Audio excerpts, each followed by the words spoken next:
Hola, profe, buenos días. Hola, buenos días, ¿cómo están? Bien, profe, gracias a Dios. ¿Y tú cómo estás? Bien, bien.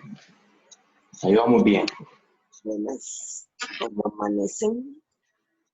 Hola, hola. Van siguiendo, muchachos. Tenemos una esperita a los que faltan.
¿Me toca la exposición hoy a Jenner y a Lina?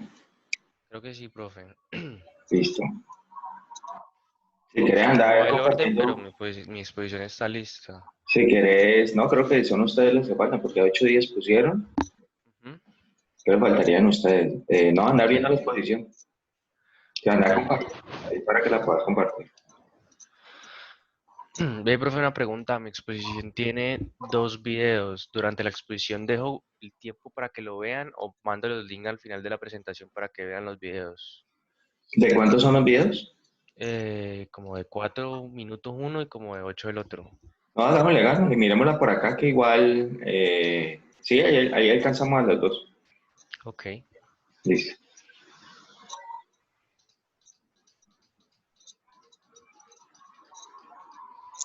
Ve, profe, Dime, Luisa. mira que anoche no encontré el video. Ya, no, ya les cuento qué voy a hacer. Ya, la verdad, pues se me olvidó fue mandarles el link. Bueno, ya creo que ya estamos mayoría. Estamos 4, 8, 12, 16 y ya estamos casi todos. ¿Quién falta para que por favor lo retroalimente? A ver, Eh, bueno, entonces mire, ¿qué voy a hacer que no falta el pago de Nicolás, falta, Nicolás? Eso. pero sí, sí, vayamos. Ahorita terminada la reunión, terminada pues esta, la clase, les voy a mandar el correo para que se automatriculen al curso en Moodle. ¿Listo? Y en el curso de Moodle, hoy mismo va a quedar grabado la clase de hace 8 días con la exposición que hicieron, que yo la tengo grabada aquí en mi computador. No la he subido, no la he montado a ninguna parte. Más la clase de hoy. Listo, más el tema de hace 8 días, más la clase que veamos hoy. O sea, la exposición más la parte mía. Para que estén pendientes entonces en sus correos, que ahorita, una vez terminado, les va a llegar. ¿Listo? ¿Es claro? Bueno, Listo. gracias. Y ahí vamos a trabajar todo eso por allí. Listo. Gener, ya estamos listos. Ya puedes compartir tu pantalla y arranquemos.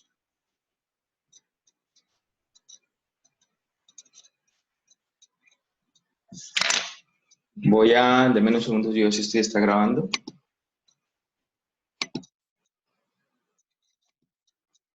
Sí, ya está grabando. Listo, muchachos, ya pueden arrancar sin ningún problema. Bueno, hola, profe. Vamos a hablar sobre la factibilidad financiera de un proyecto.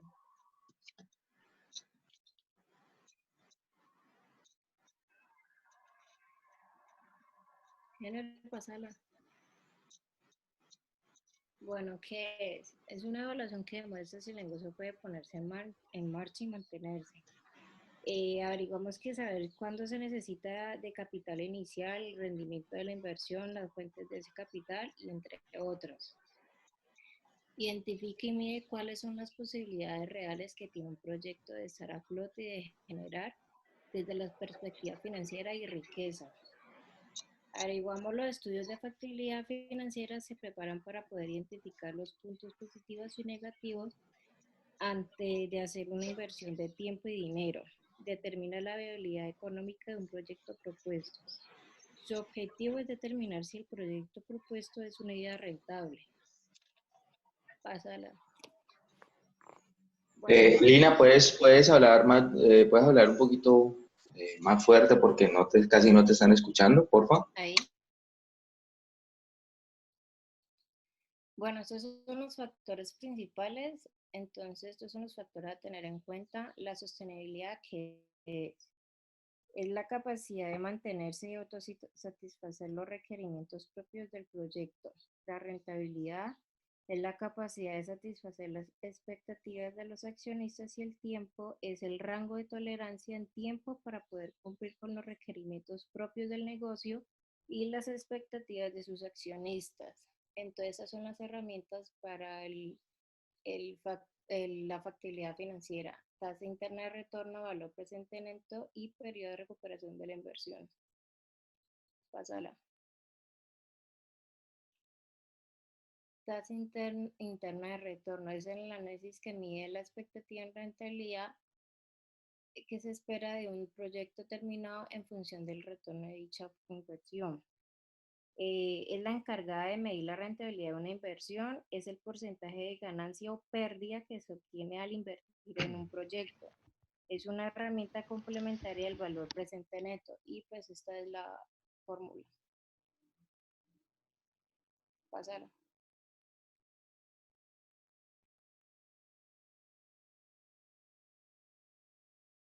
Gener.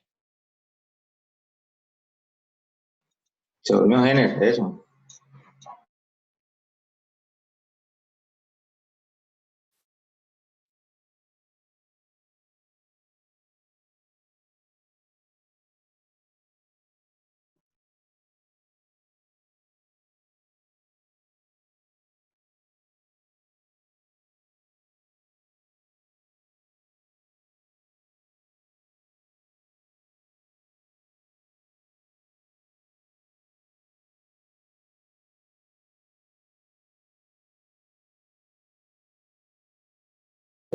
Jenner, una pregunta. Si el video es como mostrar en Excel el cálculo del valor presente neto y la tasa interna de retorno, déjalo que eso me encargo yo. ¿Listo? Déjalo que esa parte yo me encargo de hacerlo más adelante. Por lo menos expliquen el concepto.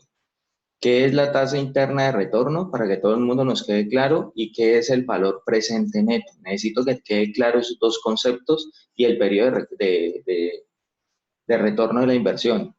Expliquen esos los conceptos que yo me encargo de explicar cómo calcularlo. Uy, qué pena que yo interrumpa, pero que hablen un poquito más duro. Bueno, la tasa interna de retorno es un análisis que mide la expectativa en rentabilidad que se espera de un proyecto determinado en función del retorno de dicha inversión. Se encarga de medir la rentabilidad de una inversión. Es el porcentaje de ganancia o pérdida que se obtiene al invertir en un proyecto. Es una herramienta complementaria del valor presente neto y al lado esa es la fórmula con la que se hace la tasa interna de retorno. ¿Me escucharon?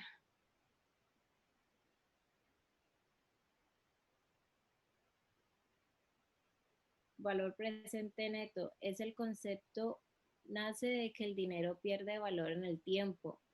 Toma como base los flujos de efectivos proyectados o llevados al futuro y los trae de vuelta al presente para determinar si la inversión pierde o no valor.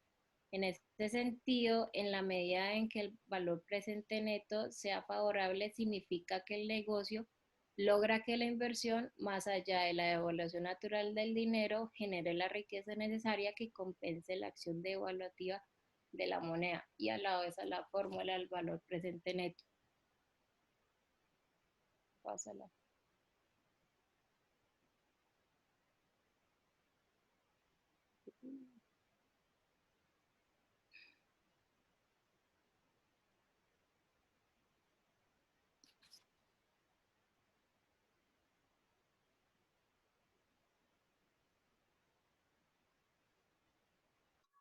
¿Listo? ¿Ya terminaron?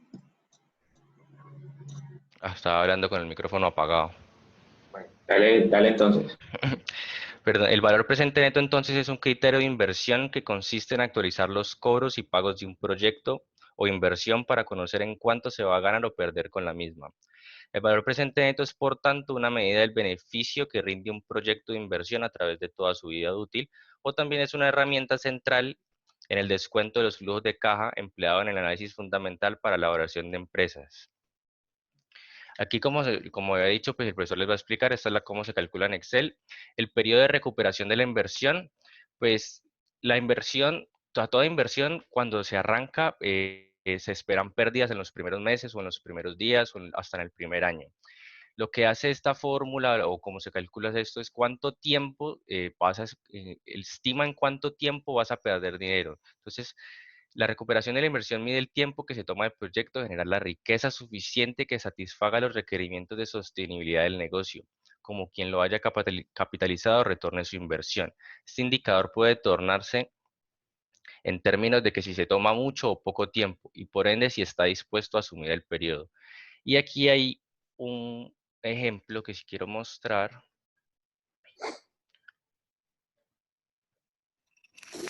Sí, que no me deja. ¿Están viendo esta pantalla? Todavía se ve la presentación, no ha hecho el cambio de la pantalla. Ok, no sé, te voy a aclararla. Voy a mostrarla y voy a mostrar esto. ¿Ya están viendo esto entonces? Sí, hay una presentación, una tesis. Entonces, esto es un estudio aplicado, esto es un estudio de factibilidad para la creación de una empresa de servicios de entretenimiento a partir del suministro de juguetes, peluches personalizados en Colombia.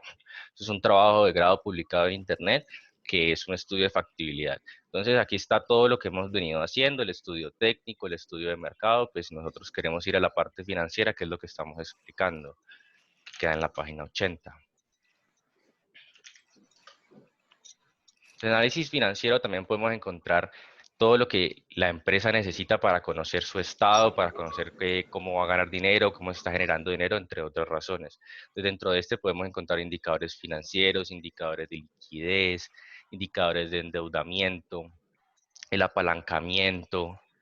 Aquí están todas las formas y todo lo cómo se calcula en un ejemplo claro. Los indicadores de actividad, otros indicadores de rendimiento. Y acá ya estamos en la otra parte del análisis de factibilidad. Entonces, esto es más o menos un ejemplo aplicado de cómo se calcula o cómo se mide el análisis financiero dentro de un proyecto.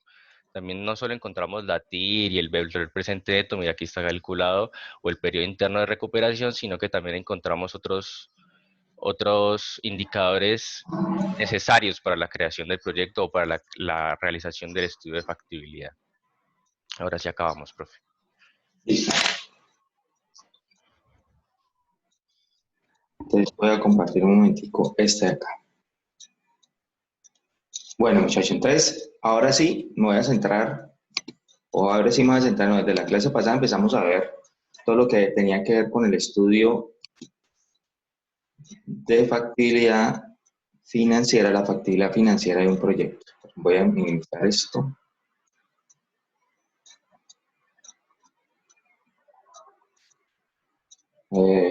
Estoy tratando de llegar a esto.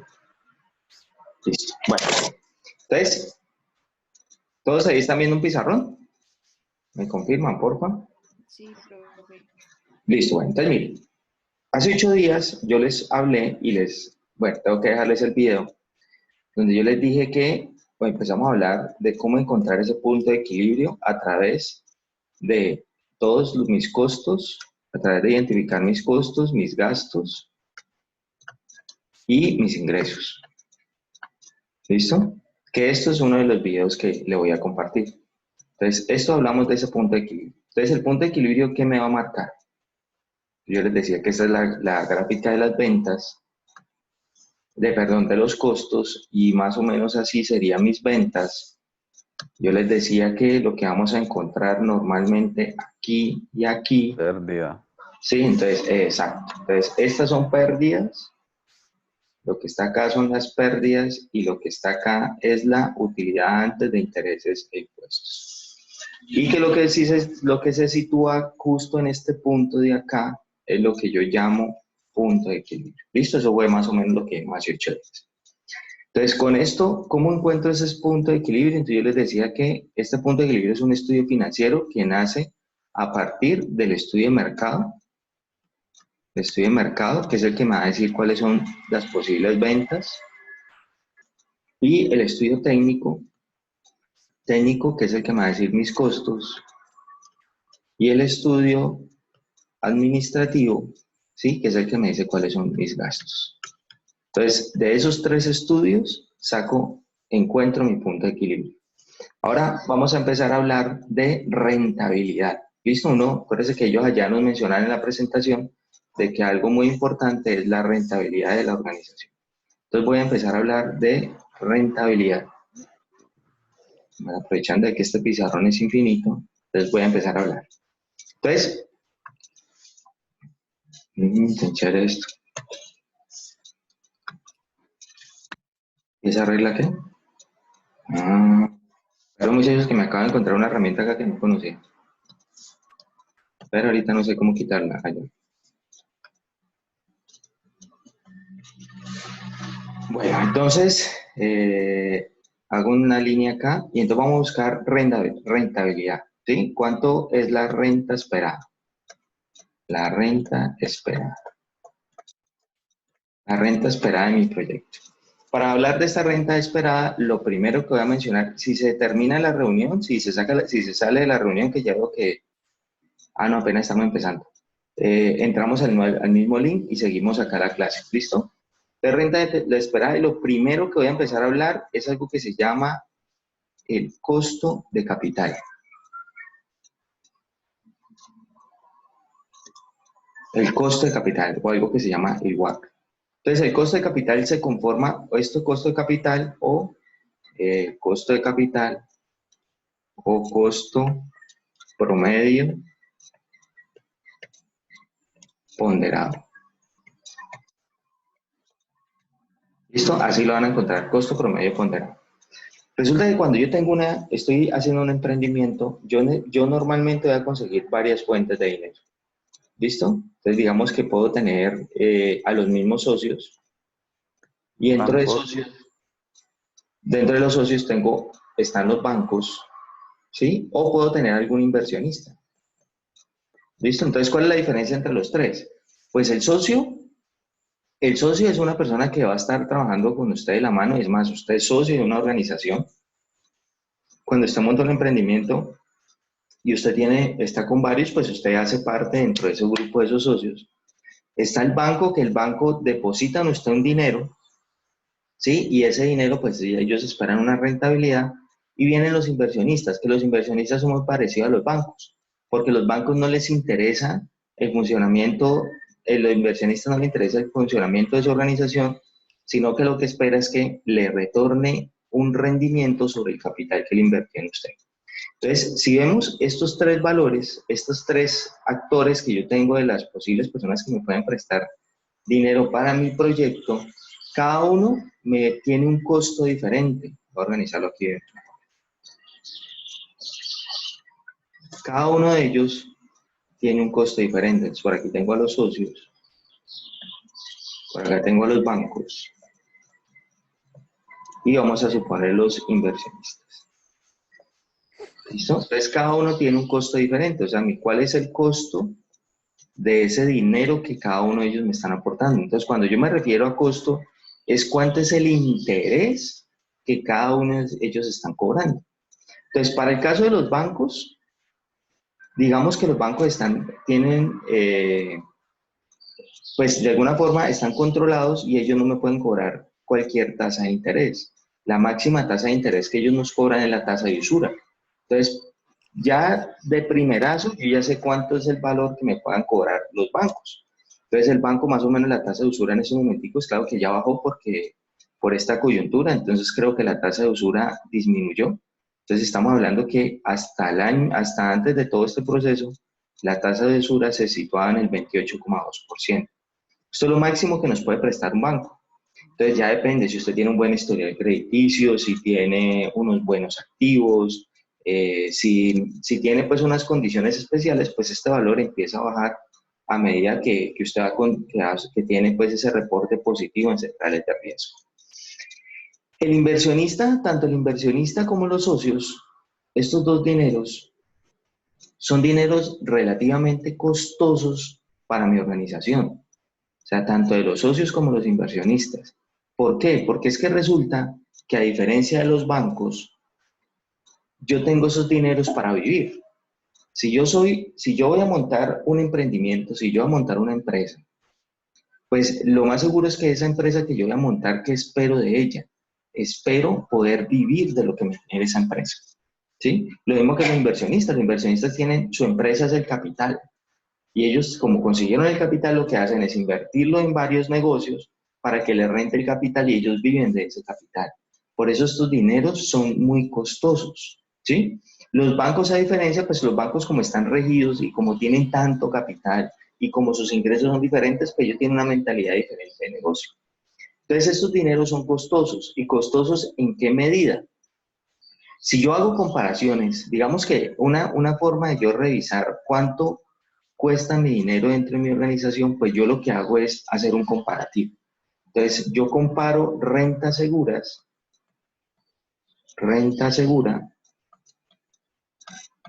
contra un emprendimiento. Sí, yo empiezo a comparar estas dos. Yo miro en dónde puedo depositar mi dinero. Si en algo que es seguro, ¿sí? En algo que es seguro, o definitivamente me arriesgo, ¿sí? Y lo meto en un emprendimiento o en un negocio de riesgo. ¿Listo? Entonces, cuando yo he hablado de renta segura, ¿qué se les ocurre a ustedes? ¿Dónde puedo invertir yo el dinero que yo sé que al final del periodo me van a devolver la plata que me prometieron que me iban a devolver? Un ¿Dónde? Un arriendo. CDT, un En, CDT. en un CDT. ¿Listo? En un arriendo puede ser, pero yo para poder recibir esa plata de ese arriendo, pues primero lo que tengo que comprar es una casa o una propiedad. Entonces, nuevamente entra un proceso de emprendimiento, un riesgo. ¿Sí? Por ejemplo, que yo haya comprado un local en Centro Comercial Premier, que lleva no sé cuántos años que lo crearon, creo que lleva más de 5 o 6 años o 10 años, no sé cuántos son, que no se ha podido llenar. Entonces, mire que volvemos al proceso de riesgo. Entonces, no necesariamente que porque voy a recibir un arriendo significa de que no voy a tener riesgo. Ahora, miremos, por ejemplo, el periodo que estamos viviendo. Esto es un periodo de crisis muy fuerte. Si yo tengo una propiedad en arriendo, entonces entré en este momentico en crisis, en riesgo, En pérdidas. ¿sí? Porque no sabemos si me van a pagar o no me van a pagar. Entonces, eso es importante. Entonces, yo tengo que buscar algo 100% seguro. O pues 100% seguro no, coloquémosle un 98% de seguridad. Y esos normalmente los voy a encontrar en el sector financiero. Y uno de los más utilizados es el CDT. Es el más utilizado, pero es el que menos rendimiento me da. Entonces, seguro si yo voy al mercado, me voy a conseguir un CDT del 4,5%. ¿Sí? Si yo compro ese Anual. CDT, y eso es efectivo anual, correcto. Esto es efectivo anual. ¿Sí? Entonces, voy a hacer por acá otro cuadrito, pues, no, más acá. Entonces, si yo comparo, por ejemplo, ese valor, ese 4,5, comparado con una inflación en Colombia que fue el 3,8%, mire que lo que me queda acá, en realidad la diferencia entre estos dos es un valor muy pequeño. O sea que en realidad el CDT es una plata segura, pero es una plata que poco me está rentando. ¿Listo? Además, súmele, este es el IPC. ¿Listo? Este es el IPC. El IPC normalmente en Colombia, perdón,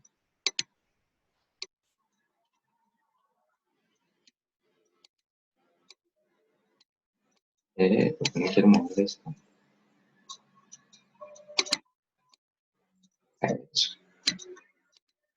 Listo. Entonces, el IPC en Colombia, para que lo tengan muy presente, y de pronto me van a ayudar los amigos que son economistas, ¿sí? Recuerden que este IPC es una canasta familiar. ¿Listo? Esto es una canasta familiar. Y esa canasta familiar está lleno de casi todos los insumos o todo lo que nosotros necesitamos en nuestra canasta diaria. Aquí hay una serie de cantidad de cosas y una serie de cantidad de servicios que son de consumo normal de las personas. Pero esta canasta tiene algo en particular, que normalmente todo lo que tenemos acá, llámese arroz, llámese comida, por así decirlo, no vamos a encontrar acá productos de marca, ¿sí? Sino que casi todo lo que vamos a encontrar acá son productos a granel. ¿Listo? Entonces, lo más seguro es que si ustedes van a su alacena, al mercado que hicieron, pues no van a, normalmente el arroz que ustedes compran no es arroz a granel, o aceite a granel, o frijoles a granel, o lentejas a granel, bueno, todo lo que ustedes coman normalmente, sino que lo que hacen es, ustedes lo que compran es normalmente algo que conocemos como marca, ¿sí? Entonces yo compro arroz Roa, o arroz Diana, o arroz yo no sé qué, aceite de óleo de soya, que al aceite yo no sé qué, que este aceite que es bajo en grasas trans, bueno, serie cantidad de cosas. Y resulta que es la velocidad de crecimiento de estos productos que tienen marca es más acelerada que estos productos que son a granel. ¿Por qué? Porque de alguna forma estos son libres. A pesar de que sean consumos masivos, pero tienen una libertad más amplia que los productos a granel. Entonces, a esta velocidad de crecimiento, normalmente, según los estudios que han hecho, está alrededor del 8%. O sea que si usted, señores, es más o menos de estrato 3, 4, 5 o 6, ¿sí? Este realmente podría ser su IPC.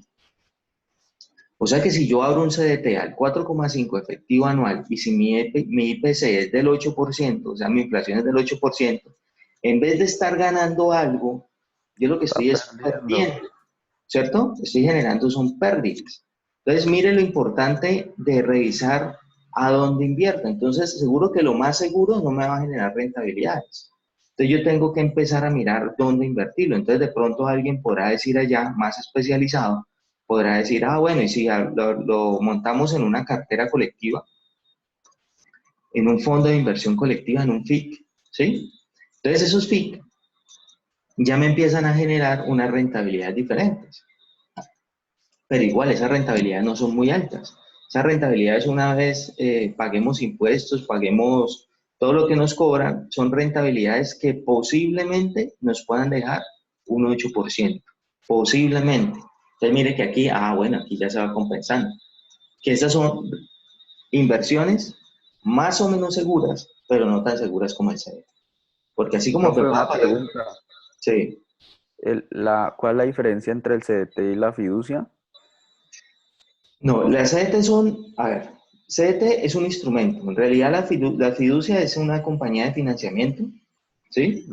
Las fiducias como tal son compañías de financiamiento que tienen varios instrumentos financieros para el ahorro o para simplemente para préstamo. Entonces, un instrumento que utiliza las fiducias y todos los bancos son los CDTs. Ya. Entonces, son depósitos a término fijo, o sí, certificados de depósito a término. Esos son los CDTs. Y esos CDTs, pues, yo pacto desde el primer día cuánto me voy a ganar hasta el final. ¿Listo? Listo. Hay otros instrumentos que manejan las fiducias, y esos son los fondos de inversión colectiva, ¿sí? O las FIC. Y esas FIC lo que hacen es invertir en portafolios diferentes.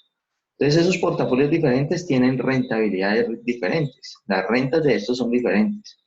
Pueden ser rentas muy buenas, o sea, pueden ser rentas que pueden posicionar hasta el 20% porque las he visto, ¿sí? Pero son periodos donde usted tiene que estar muy pendiente de dónde cerrar la inversión, o periodos también muy malos, como seguro lo que están viviendo ahorita todas las financieras que deben estar generando pérdidas. Entonces, esos periodos hay que tenerlos muy presentes. Entonces, mire que yo por acá puedo encontrar otro instrumento que es del 8%. Ya los otros instrumentos o los otros sitios donde yo empiezo a revisar posibles inversiones, pues ya no van a estar al lado del sector financiero, ¿sí? Ya no va a ser al lado de los bancos, sino que yo ya empiezo a revisarlos es al lado de emprendimientos como tal. Entonces ya me salgo de seguras y empiezo a meterle riesgo. Entonces yo como emprendedor, ¿yo cuánto puedo decir? Hombre, que en 10 minutos se acaba esto, listo. Yo como emprendedor, ¿cuánto será lo que me puede rendir a mí una inversión? ¿Cuánto será el valor estimado que yo puedo calcular para yo esa inversión? Entonces, una forma en realidad muy rudimentaria de hacerla, rudimentaria, porque en realidad quien es emprendedor, vaya, pregúntele y él en la cabeza ya tiene un número. Sí, el emprendedor ya usted le dice, usted meta plata en este negocio y si el emprendedor no ve que si no le da una rentabilidad del tanto, pues simplemente no lo va a aceptar. Pero digamos que ustedes que posiblemente están pensando en una idea de negocio, pues yo lo cuantifico de la siguiente forma. Yo ya sé que el fondo de inversión colectiva me da un 8%. Entonces yo digo que por lo menos que lo que me vaya a generar me genere un fondo más o menos de una rentabilidad más o menos estable, un 8%. Y yo espero que la inflación en Colombia sea aproximadamente un 8%. ¿Sí? Y el riesgo que yo quiero asumir en esto, o por así decirlo, la rentabilidad de corazón adicional que quiero montarle, pues ya ustedes juegan con este valor que quieran adicionarle acá. ¿Listo? Entonces, por lo menos, yo siempre lo califico en más o menos un 4%. Entonces, ¿cuánto sería un estimado que yo pudiera decir que me puedo ganar como mínimo de un negocio? Entonces sería este 20% que yo tengo acá. ¿Listo? Eso es más o menos una forma de calcular ese valor. Existen otros métodos más sofisticados, y ese método se conoce como el método del beta. ¿Sí? Ese método del beta lo que hace es comparar, hacer una regresión lineal y hacer una comparación de todos los posibles rendimientos que genera negocios similares que ya están en el mercado funcionando. Entonces esa regresión me dice más o menos en promedio cuánto es la rentabilidad, cuánto es la renta mínima esperada de ese tipo de negocio que usted va a montar. Pero como ven, para poder estimar este beta, pues yo necesito tener un mercado más sofisticado. Un mercado donde yo pueda tener estos datos del sector, poderlos graficar, poder hacer la regresión lineal y poder ahí sí, cuánto es identificar esa renta mínima esperada. ¿Listo? Dos métodos. El método intuitivo, que es este de acá, o el método del beta apalancado. Y el beta apalancado es simplemente hacer esta regresión para poder determinar. ¿Listo? Entonces, yo me voy a ir por este de acá. Les voy a decir, yo como socio como dueño, hago parte de la sociedad, yo voy a esperar como mínimo una rentabilidad del 20%. Entonces, de esa forma, yo voy estimando sus costos. Entonces, yo ya sé que yo como socio voy a esperar una rentabilidad del 20%. ¿Hasta ahí claro, muchachos? ¿Preguntas? Bueno, el inversionista hace el mismo análisis mío. Cuando un inversionista tiene el dinero y quiere colocarlo, hacer la colocación del dinero en alguna inversión, en algún negocio, pues el inversionista hace exactamente lo mismo. Mira a dónde voy a posicionarlo, pero normalmente el inversionista me cobra mucho más que el banco, mucho más que a mí como socio. Y resulta que el inversionista, voy a suponer, haciendo el mismo análisis, el inversionista me presta ese dinero, pero si yo le doy una rentabilidad del 40% efectiva. Entonces, si ven, voy a suponer que para montar mi negocio, según el estudio administrativo, según el estudio técnico, según todos los estudios que he realizado, necesito hacer una colocación, necesito para mi negocio 100 millones de pesos. Listo, necesito 100 millones de pesos. Y esos 100 millones de pesos los voy a conseguir en estos tres escenarios. De esos 100 millones voy a suponer que con mis socios, incluyéndome, nos conseguimos 50 millones de pesos. ¿Listo? Que le pedimos al banco prestados 20 millones, que el banco nos prestó solo 20 millones. Y como nos faltó conseguir 30 millones de pesos, entonces nos toca ir a buscar a una persona que nos va a prestar ese valor, esos 30 millones adicionales. Entonces, si ven, aquí ya tengo calculado mi 100%. Y aquí conseguí ese dinero. Cada uno con un costo diferente.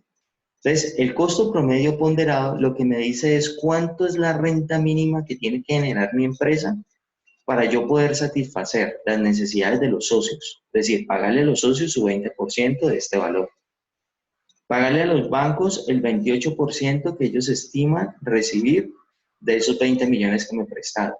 Y pagarle al inversionista el 40% de esos 30 millones que me prestaron. Entonces, esto es el costo capital, el costo promedio ponderado de estos valores que yo recibí para poder saber identificar cuánto es la renta mínima generada. Entonces, para poder llegar a ese costo promedio ponderado, entonces voy a hacer esta tablita que estoy construyendo acá. Entonces ya identifiqué los costos que vienen de cada uno de los actores que me van a prestar el dinero. Identifico cuánto es el valor que me van a prestar.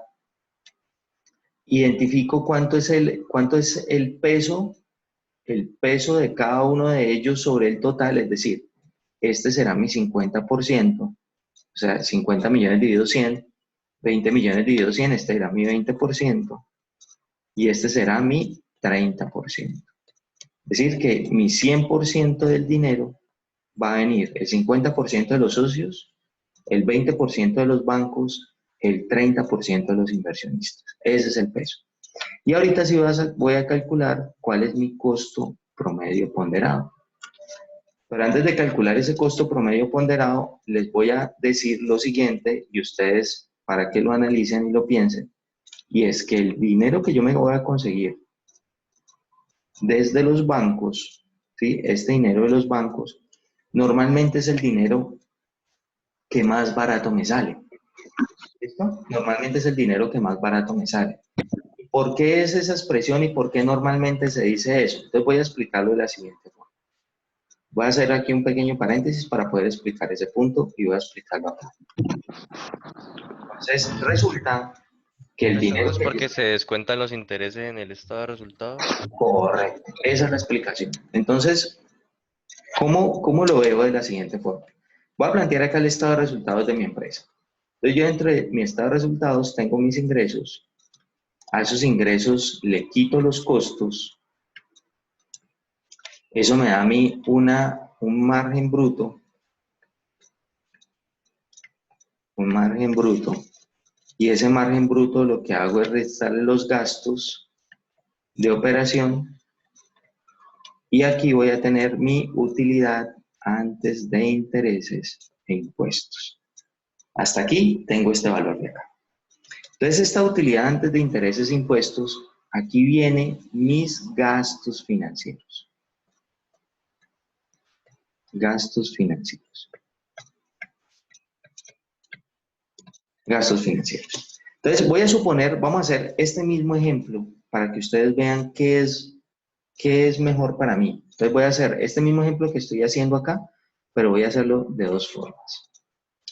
Entonces, vamos a suponer, vamos a hacer estos dos supuestos.